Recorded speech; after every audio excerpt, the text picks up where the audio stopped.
Hello friends, this is lecture number 4 of Healthcare of Community series, and today we are going to learn about medical officer.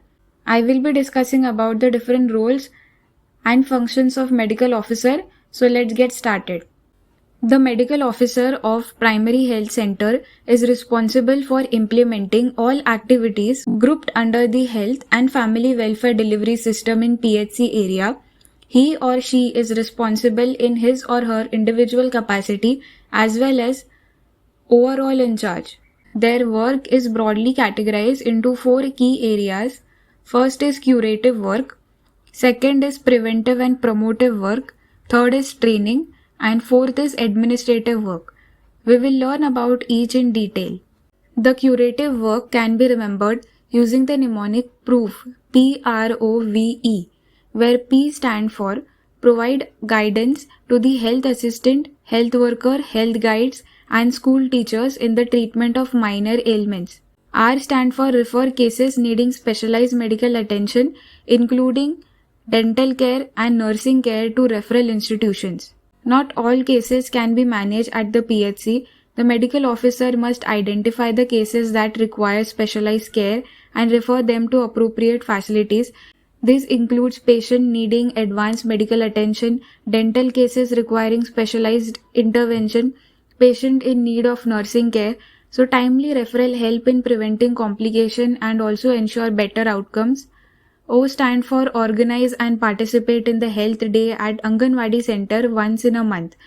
Basic health checkup, immunization and nutritional guidance are given. So the MO can educate the mother and caregivers on hygiene, nutrition and family planning.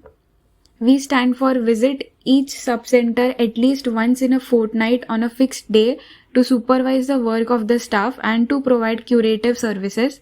E is for ensure smooth running of the OPD by organizing dispensary, outpatient department and allot duties to the ancillary staff, attend to the cases referred to him.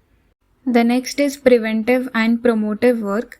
We can remember it by using the mnemonic 3 supervise, where S stand for supervise and guide the work of health team periodically, both in the clinics and in the community settings.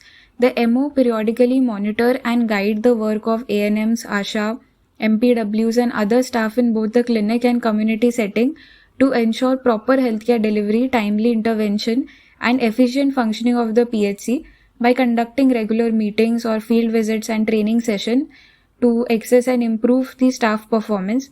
The next S is to ensure that all the steps are being taken for the control of communicable diseases and for proper maintenance of sanitation in the villages.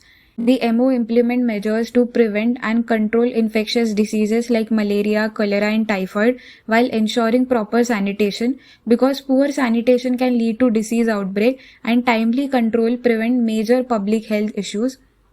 The next S stand for to visit schools in the PHC area at a regular interval and arrange for medical checkups, immunization and treatment with proper follow-up of those students with health problem. Early detection of the health issues like anemia, malnutrition or vision problem ensures timely treatment. U stand for plan and implement universal immunization program. By implementing universal immunization program, we ensure that all children receive vaccine against some preventable diseases like polio, measles. Immunization reduce child mortality and also prevent outbreaks. In PHC, the MO coordinates and facilitates the functioning of Ayush doctor. Then the medical officer also provide facilities for the early detection and treatment of cases of leprosy, TB, STD and their contacts. Early treatment, it helps to prevent disability, transmission and complications. So by conducting screening camps or awareness program, we can detect the diseases early. The R stand for plan and implement RMNCHA, that is reproductive, maternal, newborn, child and adolescent health program. The aim of this is to reach maximum number of people in remote corners of the country.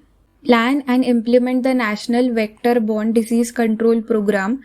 Implement the National Program for Prevention of Visual Impairment and Control of Blindness. The medical officer also maintain cooperation with the block development officer and the staff, community leaders and various social welfare agencies in his or her area. The medical officer also ensures that all the members in his or her health team are fully conversant with the various national health and family welfare programs, including the NRHM, that is National Rural Health Mission. The third important function is training. The medical officer also organizes training programs, including the continuing education for the staff of PHC and ASHA under the guidance of district health authorities and health and family welfare training centers. Not only this, the medical officer also has administrative work. The MO carry out all the administrative activities required for the smooth running of the PHC. If you found this video helpful, like, share and subscribe for more.